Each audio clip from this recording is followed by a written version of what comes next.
बांद्रा पूर्व में स्थित उत्तर भारतीय संघ भवन में कैंसर मरीजों के परिजनों व तीर्थयात्रियों के लिए नवनिर्मित बाबू आर.एन. सिंह अतिथि गृह का उद्घाटन 15 अप्रैल को पूर्व मुख्यमंत्री व नेता प्रतिपक्ष देवेंद्र फडणवीस के हाथों हुआ।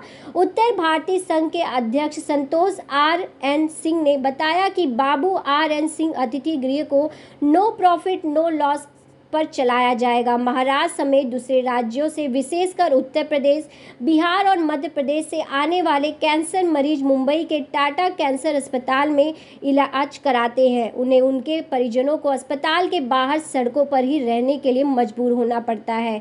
ऐसे मरीज व उनके परिजनों के लिए बाबू आर.एन. सिंह अतिथि गृह दिया जाएगा। बाबू आर.एन. सिंह अतिथि गृह में सुविधाएं बांद्रा पूर्व टीचर्स कॉलोनी के पीछे स्थित उत्तर भारतीय संघ भवन में 6,800 स्क्वायर फीट में बाबू आर.एन. सिंह अतिथि गृह बनाया गया है, जिसमें 50 बेड का डोरमेंट्री और 5 एसी रूम तैयार किया गया है। महिलाओं के लिए अलग से डोरमेंट्री तैयार किया गया है। इस गेस्ट हाउस में कैंटीन की भी सुविधाएं हैं। इस कैंटीन में किफ़ायती दर पर उच्चतम दर्जे पर भोजन भी उपलब्ध होगा। इस मुंबई में दूर दराज से आने वाले कैंसर पीड़ितों की सेवा हो। हम सभी जानते हैं कि टाटा कैंसर हॉस्पिटल के कारण पूरे देश से कैंसर पीड़ितों को मुंबई में आना पड़ता है और कई बार ये देखकर सभी को दुख होता है कि लोगों को रहने के लिए जगह नहीं होती। कोई फुटपाथ पर सो रहा है, कोई पुलिये के नीचे सो रहा है। अलग अलग संस्थाओं ने कुछ व्यवस्थाएं भी की है, लेकिन ये व्यवस्थाएं कम पड़ती हैं। और ऐसे समय इस दर्द को समझकर हमारे इस उत्तर भारतीय संघ के माध्यम से कैंसर पीड़ितों के परिवारों को रहने की व्यवस्था हो, इस दृष्टि से बहुत ही अच्छी व्यवस्था आज यहाँ पर खड़ी की गई। और इस व्यवस्था के कारण जिनका इलाज चलता है, कई लोगों को इलाज करते समय बाहर रहना पड़ता है। जब किसी को एडमिट किया जाता है तो उनके परिवारजनों को रहना पड़ता है। ऐसे सबके रहने की व्यवस्था भी यहाँ पर है और उनको बहुत ही कम कीमत पर भोजन उपलब्ध करा देना, नाश्ता उपलब्ध करा देना, ये सारी व्यवस्थाएं आज यहाँ पर पूरी हुई है। वैसे तो हम सभी का ये सपना था कि आर.एन. सिंह जी के रहते रहते इसका उद्घाटन हो, लेकिन वे हमारे बीच नहीं रहे। लेकिन मुझे बहुत खुशी है कि संतोष जी ने ये बागडोर संभाली और मंचासीन सभी लोगों ने उनका साथ दिया, बुजुर्गों ने आशीर्वाद दिया और आज इसकी शुरुआत हो रही है। रुग्ण सेवा से बड़ी सेवा कोई हो नहीं सकती। और विशेष रूप से मैंने स्वयं अनुभव किया है। जिस समय मैं छोटा था, मेरे पिताजी कैंसर से पीड़ित थे, टाटा में एडमिट रहते थे, कई दिनों तक हमको वहाँ रुकना पड़ता था। तब की हम विभीषिका मैंने उस समय भी लोगों की देखी थी और वैसे ही मंजर कई बार हमको देखने को मिलता है। तो ऐसे लोगों की जो सेवा आज उत्तर भारतीय संघ की ओर से यहाँ पर हो रही है, मैं ऐसा मानता हूँ कि एक बहुत बड़ा काम आप लोग कर रहे हैं।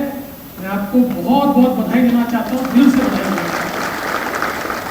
इसके साथ साथ यहाँ बहुत सुंदर हॉल तैयार किया गया है और ये हॉल इस MMR रीजन में किसी भी गरीब उत्तर भारतीय परिवार को बहुत ही कम दाम पर, बहुत ही कम शुल्क देकर शादियों के लिए उपलब्ध करा दिया जाएगा। और इतने नहीं तो मूल रूप से तो उत्तर भारतीयों के लिए तैयार किया गया है, लेकिन कोई हमारा अन्य भाषी भी, कोई हमारे महाराष्ट्र के रहने वाले भी अगर चाहेंगे तो उनको भी ये मिलेगा। और ये जो सारी व्यवस्था खड़ी की है, ये उसमें सबसे ज़्यादा हर्ष की बात है कि आज उसका नामकरण भी आदरणीय आर.एन. सिंह जी के नाम से हुआ है। अतिथि गृह का उद्घाटन हुआ है, क्या कहना चाहेंगे इसमें? आज मेरे पिता तो थे ही, हमारे समाज के अध्यक्ष थे, बाकेराम तिवारी बाबूजी जी ने जो सपना देखा उसे स्वप्न को पूरा किया हमारे अध्यक्ष आर्यन सिंह जी ने।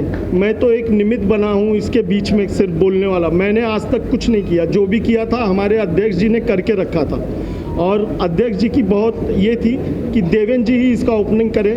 आज मैं देवेंद्र जी का बहुत ऋणी हूँ कि देवेंद्र जी भैया ने इतना समय दिया और इतना मतलब कि वो आके अपना समय दिए। और आज ये लगता है कि मेरे पिता का एक आखिरी जो वो था वो भी आज पूरा हुआ। अभी मतलब उनके 4-5 इच्छाएं थे, उसमें से एक इच्छा अभी पूरी हुई है कि गेस्ट हाउस का ओपनिंग हो गया है। अभी हम पूरे परिवार वाले को और भी बहुत सारी चीज़ें करनी है पहले, लेकिन हमारा लक्ष्य है कि MMR रीजन में रहने वाले जितने भी उत्तर भारतीय हैं आखिरी पंक्ति के, और जितने भी हमारे महाराष्ट्र के जितने भी हमारे माताएं बहनें या जो भी महाराष्ट्र की परिवार है, उनको भी अगर यहाँ पे हॉल चाहिए तो हम उसको एकदम न्यूनतम नो प्रॉफिट नो लॉस में चलाने वाले हैं। और मेरे पिता का एक सपना था, जब वो नौकरी करते थे, हम कोई पारिवारिक कोई हमारे पास संपत्ति, मेरे पिता खुद आए और 100 रुपये की नौकरी यहाँ पे करते थे मुंबई में। तो हरदम आज़ाद मैदान में देखते थे कि लोग तीर्थ यात्री जो आते हैं वो वहीं पे उनके लिए कोई सुविधा नहीं होती थी। तो उन्होंने जीवन में अपने एक उद्देश्य बनाया था कि अगर जीवन में कभी मैं पैसा कमाया तो मैं भी जीवन में अपने जो लोग आते हैं तीर्थ यात्री, उनके लिए कैंसर पीड़ित जो टाटा हॉस्पिटल में उनके परिजनों को रहने के लिए जगह नहीं रहती है, तो उनको मैं जीवन में कुछ करूँगा। और आज मतलब इतना सब वो खुद किए हैं, आज तक हमने नहीं किया। सब जो किया है उत्तर भारतीय संघ के पदाधिकारियों ने उनके साथ मिलके ये काम किया है। और मैं सब उत्तर भारतीय संघ के हर एक ट्रस्टी, हर एक पदाधिकारी, सबका मैं ऋणी हूँ कि उन्होंने मेरे पिताजी को 26 साल इतने साल उन्होंने उनका सहयोग किया। और अब मेरे साथ में भी मुझे जब ये दिया, बस इन लोगों का आशीर्वाद बना रहेगा तो जो जो उनके बाकी के सपने हो जरूर पूरे होंगे। 6 माले के और गेस्ट हाउस है और लॉ कॉलेज है और बहुत सारी और सुविधाएं हैं। गरीब बच्चों को बहुत नॉमिनल फीस पे, हमारा हाई स्कूल भी चलता है असल्फा हिंदी बाल विद्या मंदिर में, जहाँ KG से लेकर 10वीं तक है, वहाँ बहुत नॉमिनल फीस महानगर पालिका द्वारा जो निर्धारित किया गया है, अगर वो भी नहीं भर सकते तो हमने एक फंड बनाया है एजुकेशन सहायता। वो बच्चों को भर करके गरीब बच्चे जो फुग्गा बेचते हैं, जिसके पिताजी जिसके गार्जियन ये भाजी बेचते हैं, रिक्शा चलाते हैं, उनके बच्चे वहाँ पे पढ़ते हैं। हाँ, अभी आगे की हमारी ये भी योजना है कि हम यहाँ पे समूह विवाह कराने वाले हैं, सामूहिक विवाह कराने वाले हैं, जिसमें कि हम 20 अगर परिवार मतलब जोड़ों को अगर शादी कराएंगे तो हम उसमें 15 उत्तर भारतीय हों और 5 महाराष्ट्र के लोग हों, जो महाराष्ट्रियन मेरी बहनें हैं, मेरे भाई हैं जो नहीं कर पाते। हम इसी हॉल में भव्य उनकी विवाह भी कराएंगे। आप देख रहे हैं सक्षम न्यूज इंडिया, सबसे पहले सबसे तेज।